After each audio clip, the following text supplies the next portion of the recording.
This fall, we're done just setting goals. We're becoming the women who achieve them. I spent over a decade stuck in the cycle, big dreams, zero follow through, until one habit changed everything. I didn't try harder. I became her. The version of me who shows up, follows through, and creates real results. Now, for the very first time, I'm taking a small group of women through a 12-week journey to do the same. Establish one powerful habit that transforms everything. If you're ready to stop stalling and start becoming, click on the link in the show notes and get on that wait list.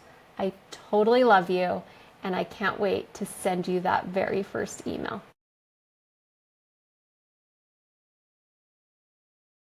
Hello, hello. Welcome to From Impossible to Inevitable. I am your host, Megan Bauer. Thank you so much for joining me and pushing play on today's episode. This is episode 170, which is so exciting. And this is going to be an interesting episode because this is something I'm very much in the process of learning, in the trenches learning. And instead of getting to the end, which I don't know that there will even be an end, I felt like I should bring you on the journey with me.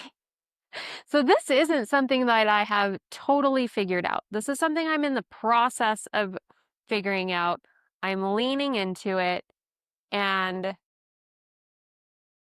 I wanted to share with you what I'm working on and where I'm at with it, because I think that even just the idea is hugely valuable.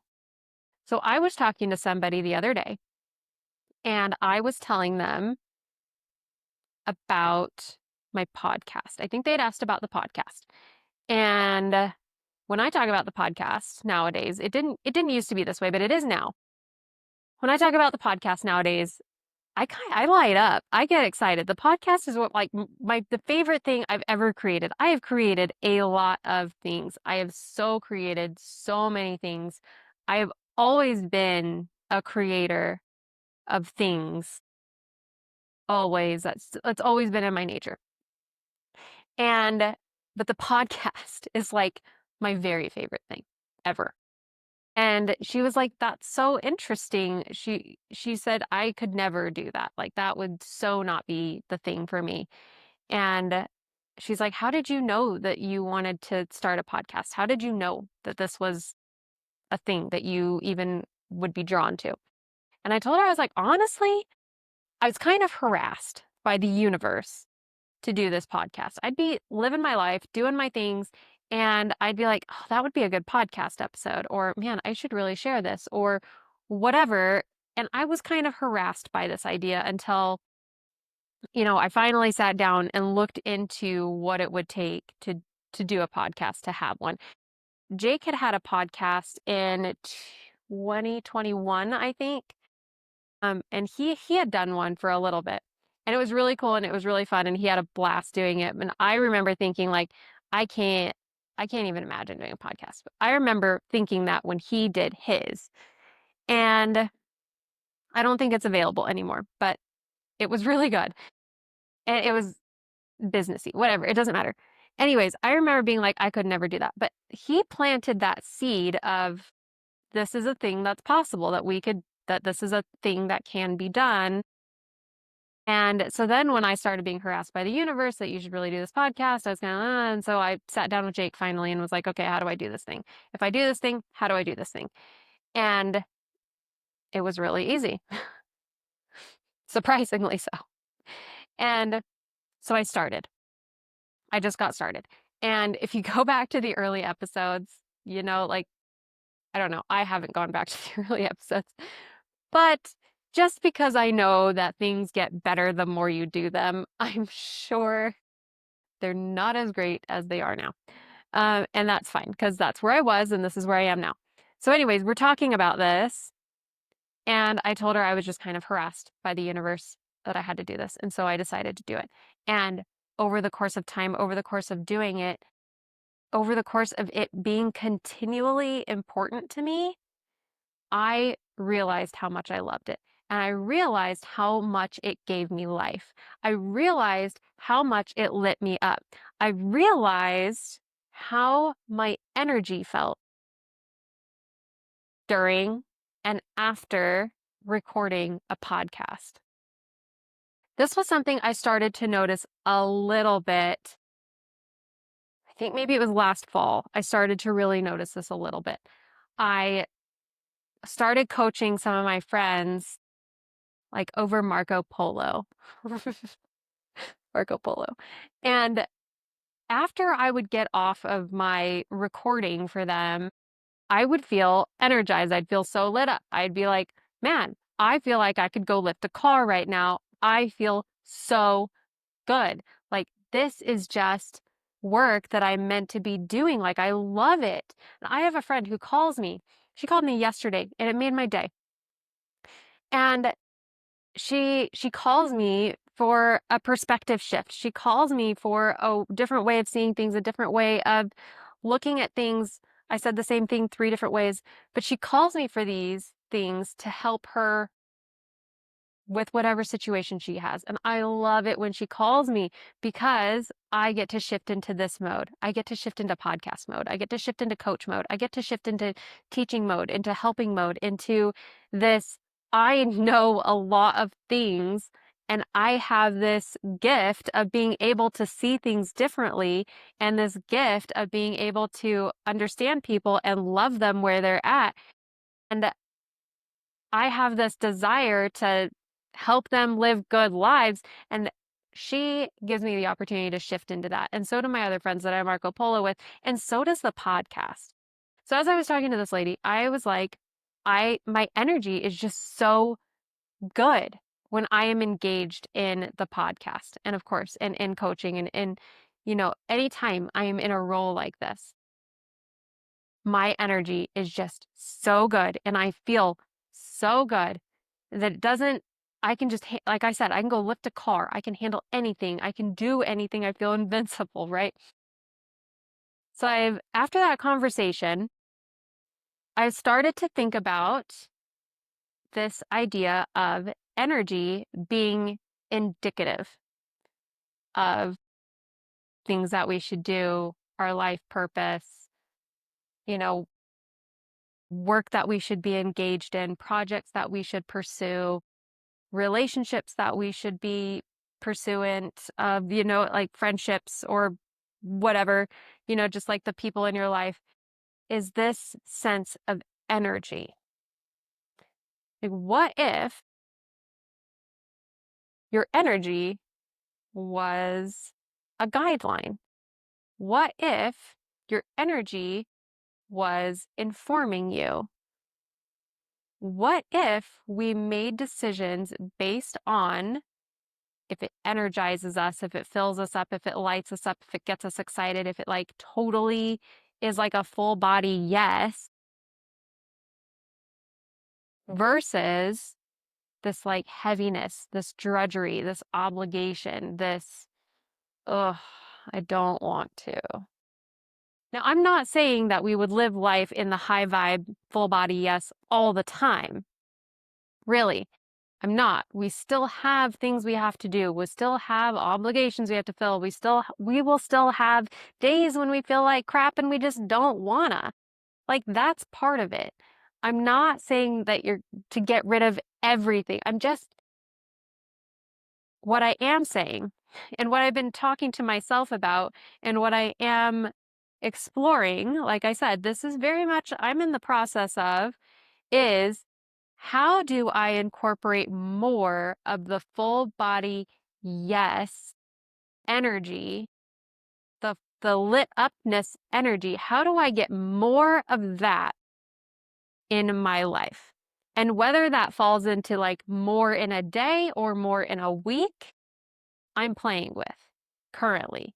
Because some days it feels like there's way too much I quote unquote have to do to be able to engage in some, like, I mean, I can't record a podcast every day. Like, I don't, not right now, at least with the girls home. Like, it just doesn't fit.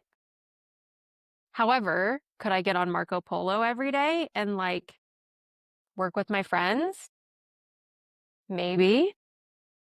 But also like if they don't get back on, I don't want to just keep like record like that's overwhelming. Like what? We don't want to do that. Could I get on social media every day and like do a little something? Maybe. Could I record podcasts every week? Probably. So like I'm thinking into this, like, how do I get into this space where I am doing things that are energizing, that are lighting me up and putting me in this space where I can continue to go out and live lit up. Because here's the benefit. After I've recorded, like, I can do anything. Like I said, I can go lift a car. And so, like, handling the day-to-day annoyances, the chores, the errands, the whatever, they don't feel so bad. They don't feel so heavy. They don't feel so obligatory. It feels more like, okay, this is part of it. This is just, it's something we do. And it feels more like, okay, let's just do it. Like, that's fine. Because I've already put myself in this place of feeling so good, feeling so energized and so lit up that it kind of feels like I'm energetically untouchable. It's like, whatever, dudes, because I recorded today, so. And isn't that interesting? Isn't that interesting? Because if I can spend more time doing those things, then the other things that I have to do that are draining won't be so draining. I was saying to Jake the other day, because like I had mentioned in my last podcast, last week was busy. It was so full. And I said, I'm spending too much time, or no, not time. I didn't say time. I'm spending too much energy on the wrong things. I said that very carefully because, like I said, this is something I am exploring. This is something I am learning because it wasn't really the time that I was spending on the wrong things. It was the energy. And by wrong things, I don't mean like right and wrong. I really meant like I'm spending too much energy on the things that aren't energizing. We're using this word a lot in this podcast, and that's how we're going. And because I'm spending too much energy on the things that aren't energizing, I'm constantly draining rather than spending energy on the things that are energizing, which fills the bucket, right? So I want to spend more time filling that bucket, spending more energy, not time, energy on the things that are energizing so that I can more easily and feel better about spending energy on the things that are draining. Doesn't that just make sense? I feel like that just makes sense. But it doesn't always go that way because we're talking about energy, not time. I know I say time, but I really mean energy. We're talking about energy, not time. And when I've spent all of this energy on things that are draining, and I'm in this state of like feeling depleted, the last thing I have energy for is recording. The last thing I have energy for is Marco Polo. The last thing I have energy for is giving. Like I have already depleted. Like I don't have anything else to give. And even though recording is energizing, it takes a lot of energy to do it. I am always so tickled when I like hit my move goal after recording because I'm like, oh, I'm using my arms a lot and my blood pressure, my heart rate, that's the one. My heart rate is elevated and my watch thinks I'm exercising and cool. I hit my move goal and it's 10 a.m. and all I did was record some podcasts.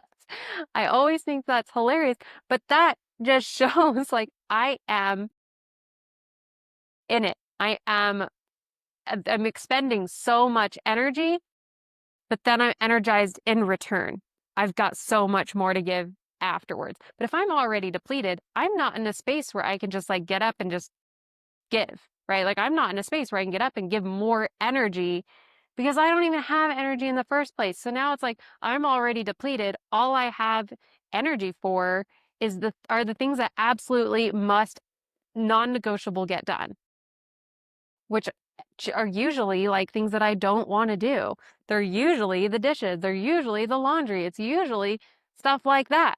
So then I'm in this space where I am spending the dregs of my energy doing the bare minimum and numbing out until bedtime because I'm all done.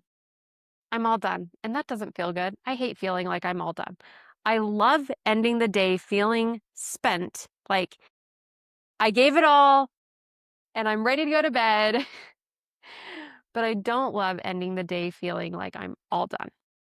That doesn't feel great. And notice there that the result, the ending there is the same. Nothing left, right? But one is like this, I'm all done, I can't even with you. And one is like, I gave everything today and I feel so good. Energy is different, right? Yes, the energy is different. So here's my invitation to you. As I am on this journey of stepping into this and figuring out how to spend more energy on the energizing things and how to be in that flow more, my energizing things aren't going to be your energizing things. I gave you examples from in my life, my experience, what I do. And this isn't something that we're necessarily taught to notice. So notice, acknowledge what in your life feels energizing. What do you do that afterwards you're just like, I could go lift a car? Or maybe it's not a car, but maybe, you're just like, man, I feel so good. What was that thing? What were you doing? What were you engaged in? Who were you being? Who were you stepping into being?